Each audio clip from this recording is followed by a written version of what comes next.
अस्सलाम वालेकुम दोस्तों। जो स्क्रीन पे वीडियो दिख रही है आपको सभी को पता होगा ये किस चीज़ की किसकी नहीं है।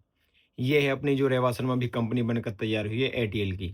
एयरटेल जापान की कंपनी है और ये कंपनी एशिया की ही सबसे बड़ी कंपनी है जो अभी हमारे मेवात के गांव रेवासन में बनकर तैयार हुई है।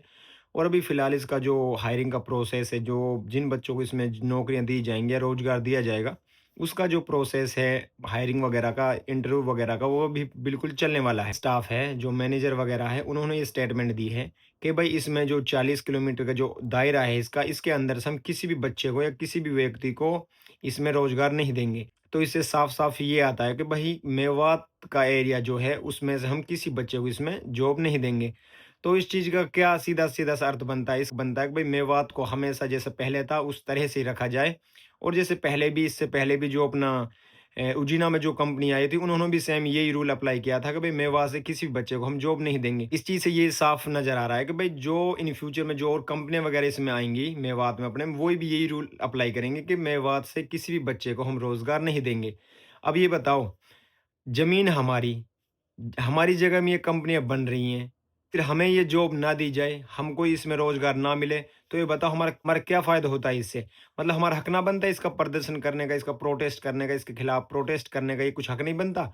और ये बताओ, क्या हम अपने हक के लिए लड़ाई लड़ेंगे नहीं, ऐसे चुप ही रहेंगे हमेशा जैसे उजीना में चुप रहे थे हम, भाई हमें चलो कोई बात नहीं, कैन पे के शायद क्या नाम था उसका, कि हमने उसके बारे में कुछ नहीं बोला था, उन्होंने हायर नहीं किया था मेवात के बच्चों को। और मतलब हमारे बच्चे रेवाड़ी भिवाड़ी उधर जाते हैं जॉब के लिए, तो आपको पता है वहाँ मसले होते हैं कई।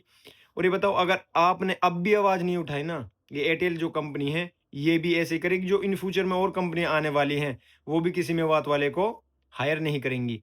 इस कंपनी की जो हायरिंग की जो टर्म्स एंड कंडीशंस हैं, अगर मेवात का कोई बच्चा उनको फुलफ़िल करता है, तो हक बनता है भई इसको यहाँ लेने का, इसको जॉब देने का, उसको यहाँ हायर करने का, तो सीधी-सी बात हक बनता है। अगर मैं हूँ, मैं सभी क्राइटेरिया को पास करता हूँ, इंटरव्यू में पास कर रहा हूँ, जो इसके टर्म्स एंड कंडीशंस है, उसको मैं पास कर रहा हूँ, फिर हमारा क्या बनता है कि हमको यहाँ जॉब ना दी जाए? आप बताओ। अब ये बताओ, या हमेशा ऐसे ही चुप रहेंगे भई?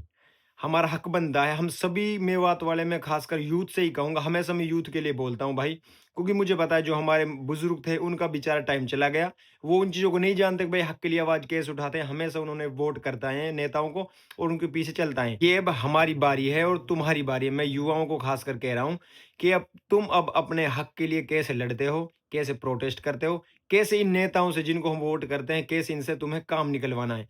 अब ये बताओ, किसी ब्याह शादी में जब ये पॉलिटिशियन जाते हैं, जो हमारी कैप्टेंसी कर रहे हैं ये पॉलिटिशियन, जब ये जाते हैं तो हम अपने खास जो रिश्तेदार होता है ना, जो खासम खास यार दोस्त रिश्तेदार होता है उसके पास खड़े होते हैं, तो उसमें दरवाजे में नेता कोई दिख जाए कि आ रहा है भाई नेता, उसको छोड़ के ऐसे भगते हो, चोर साहब आओ, उसको खाना वाना का जुगाड़ लगाओ। तो यार हद है। और कोई दुकान का उद्घाटन करते हैं, चोर साहब सबसे आगे होते हैं। अब ये बताओ, इन चोर साहबों को काम क्या है?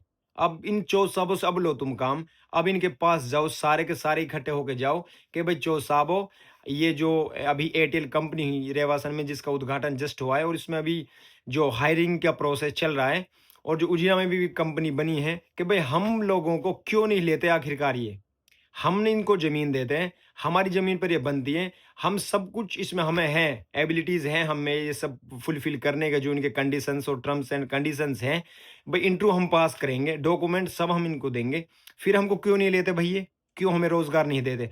इन इन नेताओं को बोलो कि तुम तो कुछ करते नहीं हो, कम से कम जो कंपनी बन रही है इनमें तो हमें रोज़गार तो दिलवा दो भाई, बाकी का हमारा काम है।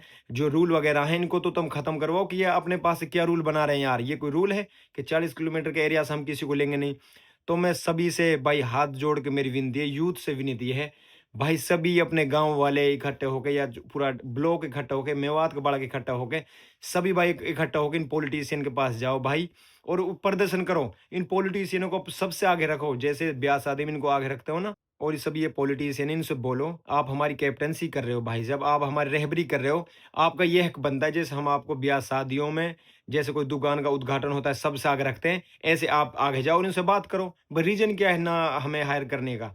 हम हैं, पूरी जो इनके टर्म्स एंड कंडीशंस है उसको फुलफ़िल करेंगे, और भई जो इंटरव्यू पास करेंगे और अपना डॉक्यूमेंटेशन है उसका कंप्लीट प्रोसेस हम करेंगे, फिर क्यों नहीं हमें हायर कर रहे भाई ये? तो इसलिए इस वीडियो को इतना शेयर करो जो मेवात के बच्चे-बच्चे तक ये वीडियो चली जाए।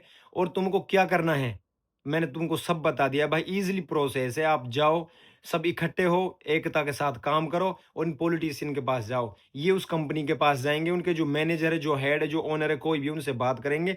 भई रीज़न क्या है हमारे बच्चों को नौकरी ना देने का यहाँ? जब हम सभी कंडीशंस इसकी फुलफ़िल करेंगे, तो क्यों नहीं देंगे हमें भई जॉब ये? इसलिए भई मेरी यूथ से रिक्वेस्ट है, हाथ जोड़ के रिक्वेस्ट है, अगर आप अभी नहीं लड़े ना, इससे बुरा टाइम हमारे पास आ ही नहीं सकता। और इससे बुरा क्या होगा यार, हमारी ज़मीन पे कंपनियाँ बन रही हैं, हमको जॉब ही नहीं मिल रही हैं, हमें रोज़गार ही नहीं मिल रहा है। हम घंटा करेंगे कुछ? आपस में तुम बहनचोद ऐसे लड़ाई-लड़ाई कर देते हो, लाठियाँ, बंदूक के सरीके निकाल लेते हो और अपने हक के लिए तुम पे लड़ा ना जाता। अपनी ज़ुबान ना खुलती, इन पॉलिटिशियन के पास जाया नहीं जाता तुम्हें।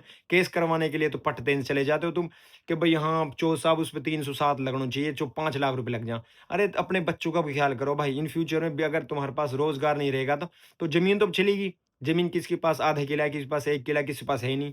तो ज़मीन में रखा क्या है? पानी से भरी हुई है ज़मीन। तो हमारे पास सबसे बड़ी अपॉर्च्युनिटी यही है कि इन कंपनी आएँगी मेवात में और हम इसमें जो जॉब मिलेंगी, हमें रोज़गार मिलेगा, हमारे बच्चों को रोज़गार मिलेगा, तो आप ये क्या कर रहे हैं भाई? तो आप सभी भाइयों से रिक्वेस्ट है भाई, ये लगा ले यार भाई, रिक्वेस्ट कर रहा हूँ मैं, सभी भाई इकट्ठा होके ना कसम इन पॉलिटिशियन के पास जाओ और प्रोटेस्ट करो तगड़े वाला, कि ये कंपनी तब तक ओपन नहीं हो सकती, ये चालू नहीं हो सकती, तब तक हमें हमारा हक नहीं मिल जाता। हमारी ज़मीन पे है, तो हमें हमारा हक मिलना चाहिए। तो ठीक है भाई, इस वीडियो को इतना शेयर कर दो, जो मेवात के बच्चे-बच्चे के पास ये वीडियो चली जाए। तो ठीक भाई, अस्सलाम वालेकुम।